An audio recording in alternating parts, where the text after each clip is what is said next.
देखिए, लक्ष्मीचंद दादा की जो कहानी है फिल्म की पार्ट 1 की जो मैंने किया है, पार्ट 2 बाद में आएगा।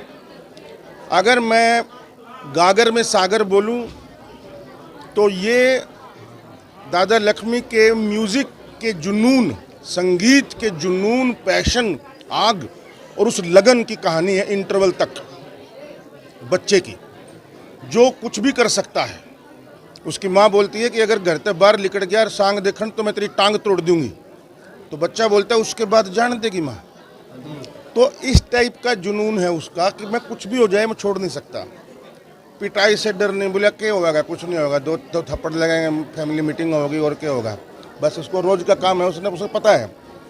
तो वो जुनून है इंटरवल तक। और इंटरवल के बाद जब बच्चा बड़ा होता है, यंग होता है, जो वो इंटरवल से एंड तक की कहानी है, वो जो कहानी है उसके संघर्ष की कहानी है, उसके स्ट्रगल की कहानी है कि कैसे वो उस मुकाम तक पहुंचा जो पार्ट 2 में मेरा जो रोल आएगा। दादा जिसको बोलते हैं, शेक्सपियर जिसको बोलते हैं, जिसको कालिदास बोलते, कबीरदास बोलते हैं, भविष्यवक्ता बोलते हैं, उस मुकाम तक कैसे पहुंचा जहां ब्रह्म ज्ञान उन्होंने दिया पूरी दुनिया को। और जो वैसी रागनियाँ गाई आध्यात्मिक, और जो बहुत ही गीता पढ़ने जैसे है उनकी रागनियाँ को अगर समझ जाएं तो मैं तो अभी 2% भी नहीं समझाऊँ, 5% भी नहीं समझाऊँ। मैं भी बहुत कोशिश करूँगा, अभी बहुत मेहनत करनी पड़ेगी मुझे भी। तो ये बाद में उसकी कहानी बाद में है, असली लक्ष्मी की। बिल्कुल सही बात पकड़ी है आपने। लोगों में अभी विश्वास पैदा नहीं हुआ है हरियाणवी सिनेमा को लेकर के, खासकर इधर पंजाबी बेल्ट में, है ना। अब वो भरोसा दिलाएगी ये फिल्म, मेरा पूरा विश्वास है। ये फिल्म भरोसा दिलाएगी गवर्नमेंट को, ये फिल्म भरोसा दिलाएगी पब्लिक को कि हाँ, हरियाणा में अच्छा सिनेमा बन सकता है और पब्लिक भी आ सकती है, हाउसफुल भी हो सकते हैं, है ना। चंद्रावल के बाद धीरे धीरे किसी में आई, किसी में नहीं आई, काफ़ी फिल्में आई, लेकिन पब्लिक नहीं आई। हो हरियाणा फिल्म के अंदर आई, कुछ डीजे वाले बाबू के अंदर आई। उधर से स्टेज ऐप है जो उसने बहुत काम किया इसको लेकर के, मैं उनको तो मैं कभी भूल नहीं सकता। सुपवा को और स्टेज ऐप को जो योगदान है उनका पूरी हरियाणा के अंदर, वो कोई कैसे भूल सकता है।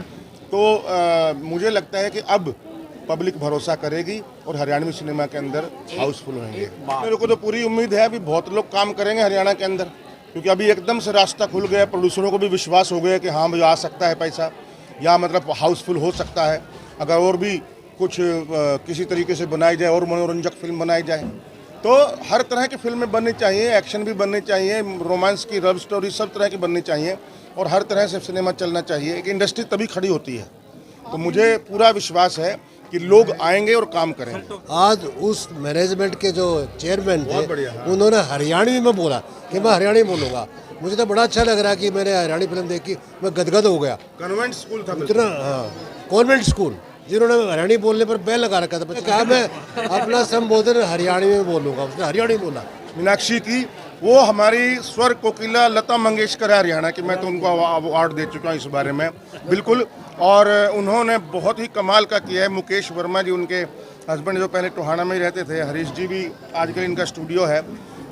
मैं विनय जी का और इनका मिसेज मैडम का, अंजू जी का बहुत धन्यवाद करना चाहूँगा इतने शॉर्ट नोटिस में। और आप लोगों का धन्यवाद सबसे ज़्यादा कि आपने इंतज़ार किया और गाड़ी नहीं दी। नहीं तो वही, इसके अंदर बहुत कमाल का म्यूज़िक है, संगीत में यात्रा है दादा लक्ष्मी की। इसके अंदर बहुत ही बढ़िया ह्यूमर है, माँ बेटे का जो रिलेशन है बहुत कमाल का ह्यूमर है। हस्बैंड वाइफ का जो, माँ बाप का जो आपस में रिलेशन है वो कमाल का है। माँ दबंग सी है, बाप थोड़ा दब्बू सा है, लेकिन बहुत ही मेहनती किसान है। और किस तरीके से उसकी फैमिली संघर्ष करती है, कितनी गरीब है, यही दिखाया इस फिल्म के अंदर। और कैसे वो संगीत सीखने के लिए, नाटक सांग सीखने के लिए क्या क्या पापड़ बेलने पड़ते हैं उसको, बर्तन मांजने, झाड़ू पोंछा, ये सब्जी रोटी सब बनाना, आटा गूंदना, सब कुछ काम करने पड़ते हैं। फिर भी पूरा दिन काम करके थके हारे वो रात को दुलिया खान के पास जाके फिर प्रैक्टिस करता है अपनी डांस की, क्योंकि उसका गाना अच्छा है। अब डांस और एक्टिंग पे काम करना है तो वो काम करता है।